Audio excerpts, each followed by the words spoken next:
was young and Vicky was young, they were able to still make a decision and stay together and thug it out and thug out the rest of, thug through it. And she was able to figure out how to trust him again, understanding that Mike was a good person. Because I felt like, if nothing else, I felt like all of it, and I say this every week, I feel like our men have this solid, all of our men just really impressed me. They were really solid. Mike was like, man, I came from a family, everybody was married. I wanted to get married, and that's just what it is. Regardless of what happens in that marriage, I'm gonna stick in it. And all of our men was like that, like just super solid. And so I appreciated that about that. So that's what stuck out. And then with Vicky, I love that Vicky was just honest. Like Vicky was just like, I didn't want to be married. I wanted to be independent. Even after I was married, I was, it wasn't blissful. It was, we had to find our bliss. So I appreciated that about them, just being honest. So Dr. Alicia, what stood out to you about the Drummonds? I mean, one of the best things that stood out to me was the fact that how much I appreciate you all sharing such a very sensitive issue between the two of you all. I mean, that took a lot of vulnerability, and that's really difficult to do, to talk about those type of things out in the open. Now everybody knows what happened in terms of infidelity. And I like that because infidelity is very common, and but it doesn't have to be a death sentence for a relationship. It is possible to overcome this and even build a better and stronger relationship in the end. And it does take time to build trust and spend a lot of positive time together, and reminding each other of some of the good times can be a wonderful growth experience in the relationship. So hats off to you all for really sharing this experience. And I really wonder, like, I don't know, the sound was kind of going out a little bit, but, I'm really curious for the both of you, when the infidelity happened, like, what process did you guys go through to share, like, the meaning of this affair? Like, it sounds as if, Mike, you really accepted responsibility for what happened, and you had a very open conversation, but I'm just curious about how you guys got over that. Well, I kind of knew she wanted to be in the picture because she sent me a letter before we got married that she was gonna mess with my marriage, and she didn't buy out. Most young ladies, respectful young ladies, would buy out for men. If a man drive thousands of miles to go marry another woman and bring her back, it seemed like you would just disappear out the picture. But she refused to, and I wasn't going anywhere because I knew what he did to get me. And I tell everybody, if a man really loves you, he's gonna do whatever he needs to get you. You don't have to like bend for him. He's gonna do what he needs to get you. And Mike had did a lot of things to show me that I was his. I was meant for him, And like I said, I didn't ever want to get married, but then he changed my mind, just by the way he treated me, the way he was with me. And then even after we moved to California together, and that chick, I know Tiara said don't call her a chick, but to me, she's a chick. She's not a lady, because if she was a lady, she would have bowed out when somebody else picked somebody else over you. But when she insists on being in our marriage, I really didn't worry, because I knew the power of prayer, for one thing, and I knew we had made a commitment before God and our families, and we had already been through other stuff, before we was dating, so I just knew we was meant to be together. And I really, really, I was his. He had my heart and I had his heart. And I firmly believe is that a man gives his heart only to one woman. And when that woman has his heart, she has that man's heart. A man might can fool around with other people, but the bottom line, there's one woman that's going to have that heart. Okay, very interesting. Okay. I mean, religious beliefs can actually, could be a great reason for people to stay together. I mean, forgiveness is divine. And so I can definitely see why, why that sort of concept would help the two of you. Yeah. And then I also believe that there was divine intervention in our marriage, because we had an older couple that was stationed in California that was his family. And every Sunday we would eat dinner with them. They were an older couple.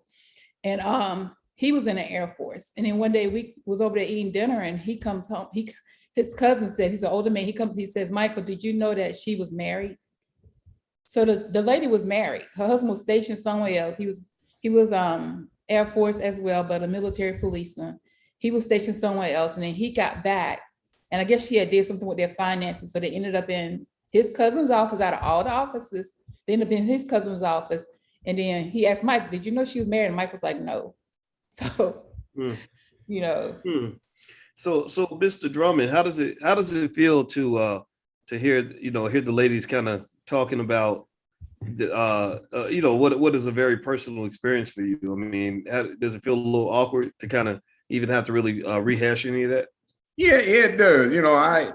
I'm the type person, if I do something, I'm man up and own up to it, and it's done with. I let it go. But some people won't let it go. So it's awkward. Yeah, I would imagine that.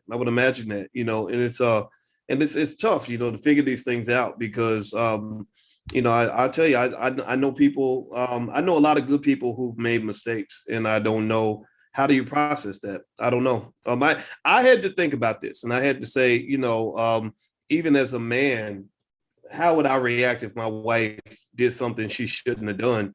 And I just realized my rule with marriage, and I'm new at this. We've been together 5 years, but we've been married just for a few months. So I'm really speaking as a novice here.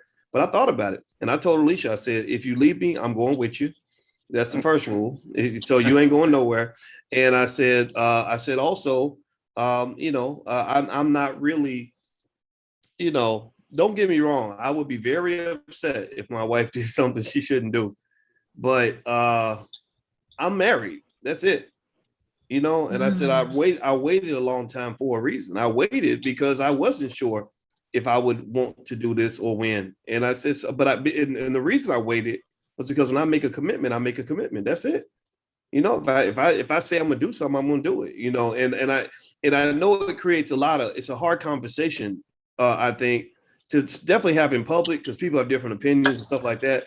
But one thing I have noticed, and this has been consistent throughout this film, is that the Drummonds and every couple that's been in this film, they had a standard. Like they just had a code. It's not a coincidence that many of them were from the military families. San Antonio, a lot of military there. And I think military people typically, in my view, especially from the South, are just made out of something different from everybody else. They're just not as flimsy as some other people. You're like, oh, I tried it. It was too hard, so I quit. That wouldn't how my daddy raised me. My parents said, if you say you're gonna do something, you do it, even when it's hard, even if it, because it's gonna give you something you didn't expect, but then again, maybe that makes me weird and old fashioned. I don't know. But no. Why waste your time getting married if you're not ready to just really stick it out? Right. Why just don't do it? Right. You're right. He told me though, when it was a point where I thought I was going to walk away. And he's like, I'm not going to let you go that easy. I invested it too much in you. And marriage is an investment. To me, it is an investment. Yeah, I told my wife, I said, please don't try to divorce me because I said, you know what I'm gonna do? I said, I'm gonna move up to the mountains like the Unabomber. I'm gonna hide, and you won't be able to serve me the papers. I won't sign them. I'm gonna make it real hard because we going in this thing together. We gonna figure this out. We're gonna sit down with who we got to sit down with and talk to who we got to talk to, solve the problem. Because I'm gonna tell you, when you see just the effects that divorce has on family, on people's wealth, on their mental health, and I don't really think, I know that people get excited. I don't know, it's almost like the grass is always greener on the other side. Like, oh, if I'm single again, I can find somebody better than this raggedy person next to me. And I know that any woman that I'm with is gonna have her own set of issues. If I left Alicia, I would just meet another woman that maybe doesn't have the bad things Alicia has, but then she's gonna have something that I didn't anticipate. Everybody's gonna have their issues. Right. Every situation is gonna have its problems. So I'd rather deal with what I'm familiar with. Okay, I know where her strengths and weaknesses are, and that's where I'm at. Period. Anyway, let me quit talking. Oh my God, no, you all just don't know. He has actually said those things to me. Oh yeah, I ain't bullshitting today. This is not supposed to. Yeah. I think talking to the Drummonds is good for all of us because I think people need to hear the real reality of what it means to stay married. Don't Yeah. sign up for it if you ain't really ready to do it. Everybody in here who's been married knows what I'm talking about. It ain't the fairy tale. Tiara, please go ahead. I just wanted to also say, just in, the Drummings have been married. Did we say 30? 34. Where were we at? 34? 34. So this was before, this was the beginning of their marriage. So at least for 30 plus years, Mike has been a faithful husband. I just want to say that, because it's not like this is something that happened last week. This man has dedicated and he pulled it together and, figured out how to be young and be married. Because I think that it's important just to say that, and that for young people make stupid decisions and they do things when they're young. But, as a grown man, I just got the impression that, he loves his family more than anything, more than himself. There's so many sacrifices that he's made. And so I just wanted to say that, because I know, it was very awkward, and I don't want Mike to feel like, we ganging up on Mike. Like, I don't know. So I just wanted to say, don't gang up. No, we're not ganging up. don't gang up on Mike. But in just wanting to defend and just say, like, man, I just can understand how, if something like this happened, and the man learns his lesson, because a lot of men don't learn their lessons. They just keep doing it. But so I just wanted to say that. Yeah, I mean, you can clearly tell that the safety and security has been restored in this marriage, or it wouldn't have lasted this long. I don't think that it could have been a whole history of this sort of thing and they would have made it. And so hats off to both of you all for recommitting yourself to marriage, even after something challenging. Your love has been tested and it is tried and true. And I can see it just between the two of you, especially in this documentary. Absolutely. Yeah, and also let's not forget, and I think this is also always important to understand, is that it ain't always easy for us men too. I mean, when women, a lot of the women get the, you'll hear the stories about, well, the man did this, a man did that. And I know a lot of men who, just today, I was talking to an old friend from college about a guy we knew who's married to a woman who is very difficult. Let's say that. We both agree. I was talking to this old friend. She and I were talking. We said, that's very surprising those two got married, because he's such a nice guy. And she's just not a very likable person. I'll say that. And so a lot, we miss that. Now, I'm not saying Mr. Drummond is in that category at all, but I think that sometimes what we miss is, like, we'll say, oh, it's so brave of you to overcome, what he did. But I know a lot of men who have to be very patient, when they're dealing with stuff from women. It might not be like infidelity or something, but it might be something else, And and I know the number one thing I had to figure out when I got married, and I want to ask you, Mr. and Mrs. Drummond, about that part where you said that adjusting to not doing everything the way you want to do it was really difficult, because I know that coming into marriage and having kids around and everything required a lot of patience, and also understanding, okay, you're not doing this all by yourself anymore.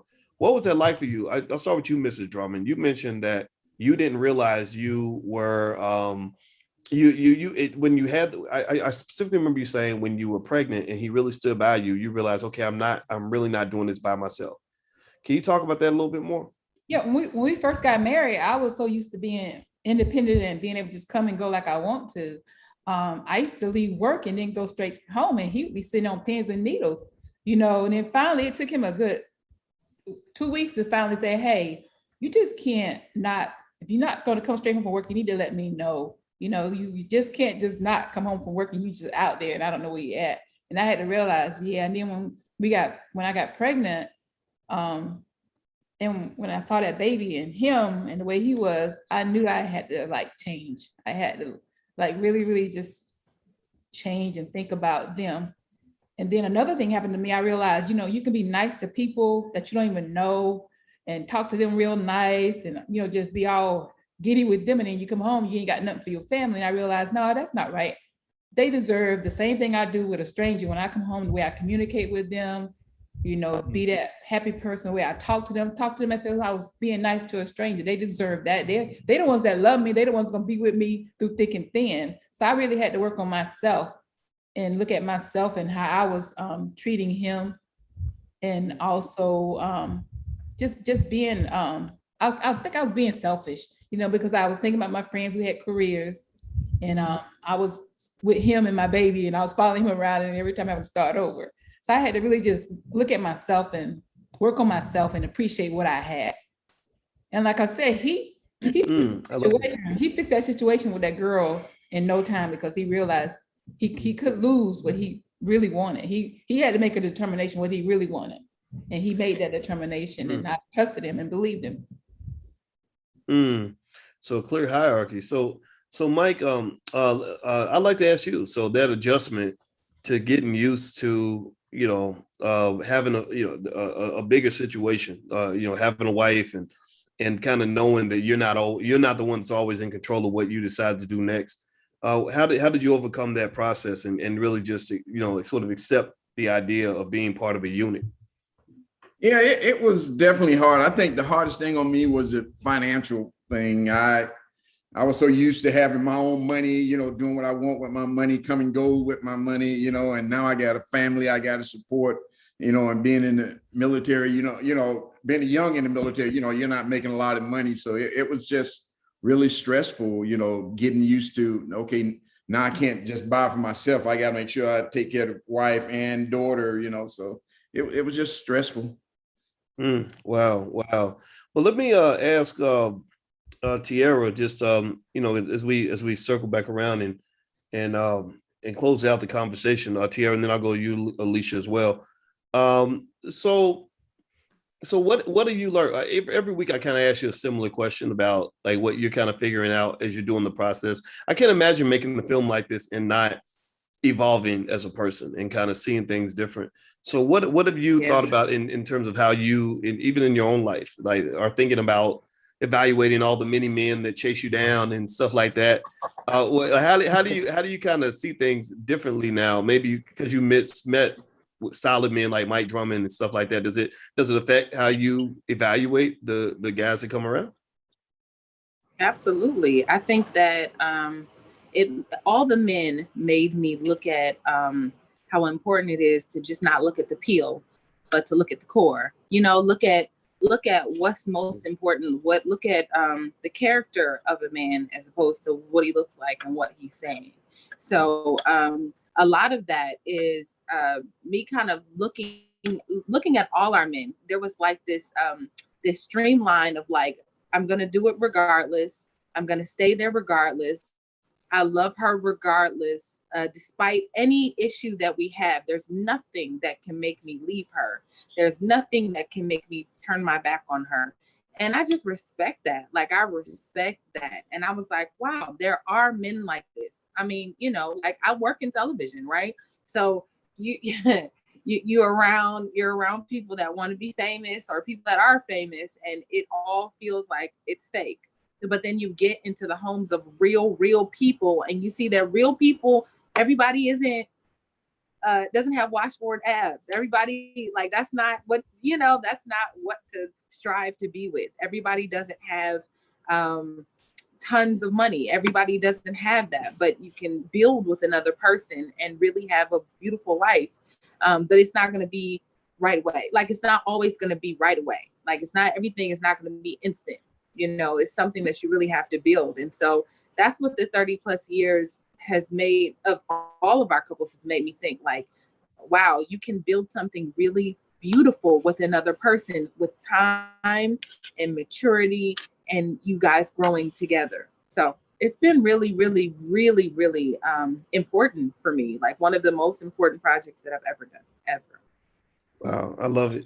So Dr. Alicia, you've heard us kind of going on for a little bit. I won't even ask a question. Did you have any thoughts you'd like to share on this? Yeah, I mean, to me, it's just great to see. This is week 5, the 5th time that we've seen couples come on here and talk about their relationship. And I think what's so wonderful is that you can see the love between the two of them. And it wasn't as if things had always been easy. Each couple had their own unique challenges that they had to overcome.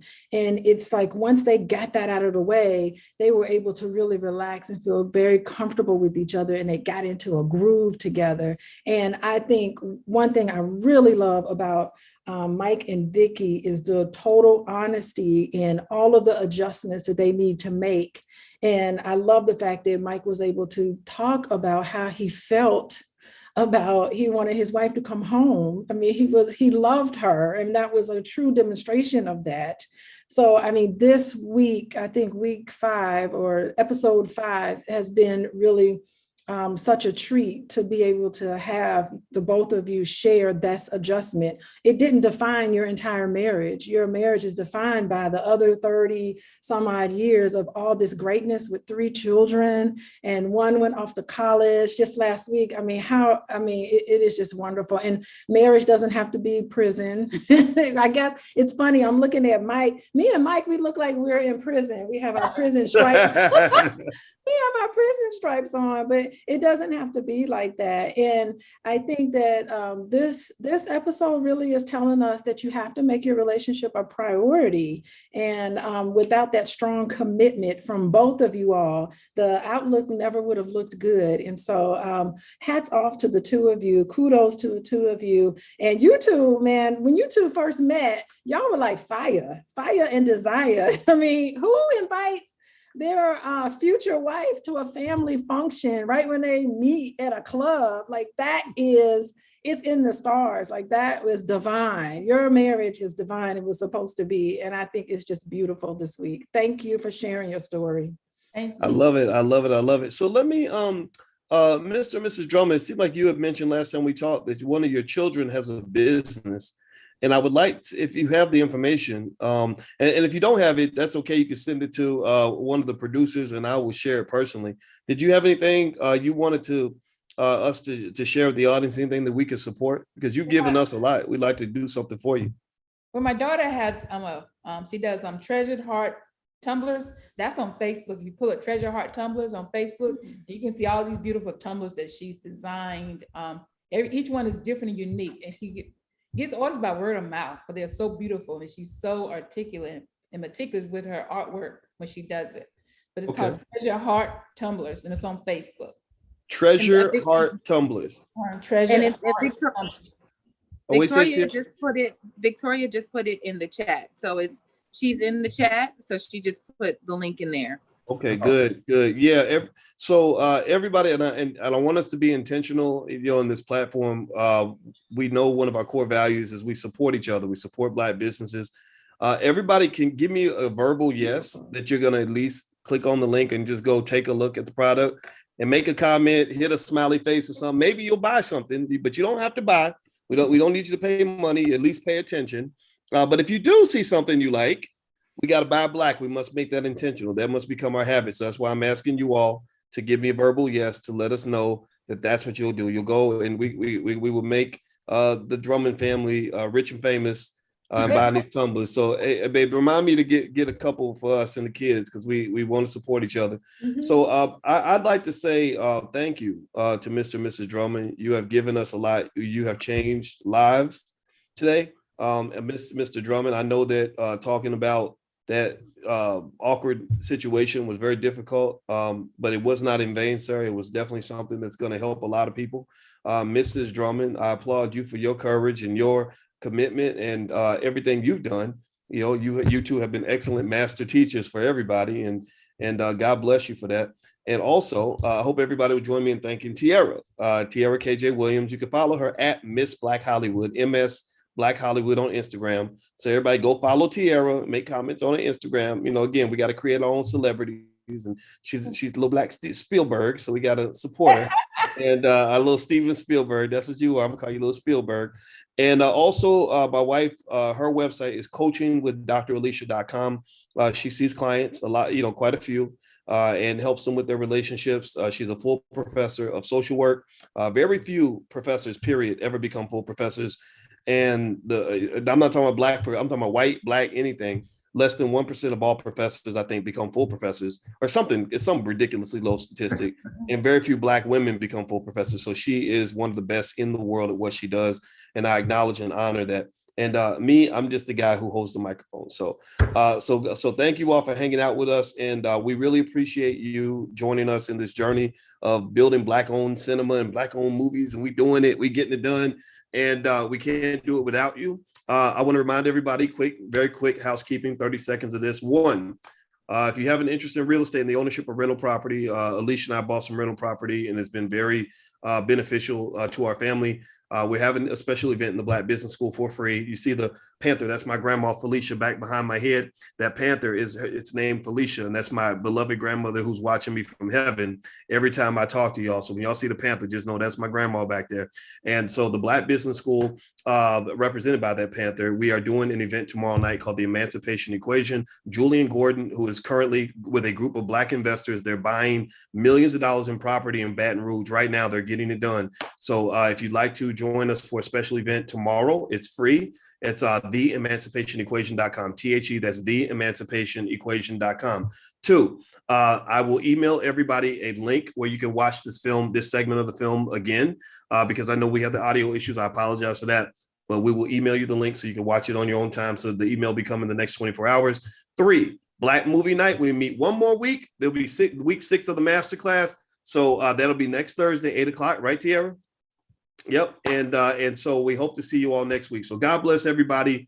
Thank you for hanging out with us. Thank you again to Mr. and Mrs. Drummond. Thank you to Tiara KJ Williams. And thank you to my lovely wife. Also, thank you in the back to Taryn and Duel and everybody on the team that's making it happen. We're getting it done, y'all. So God bless everybody. We'll see you soon. Take care. Bye-bye. Somebody said the tumblers are beautiful.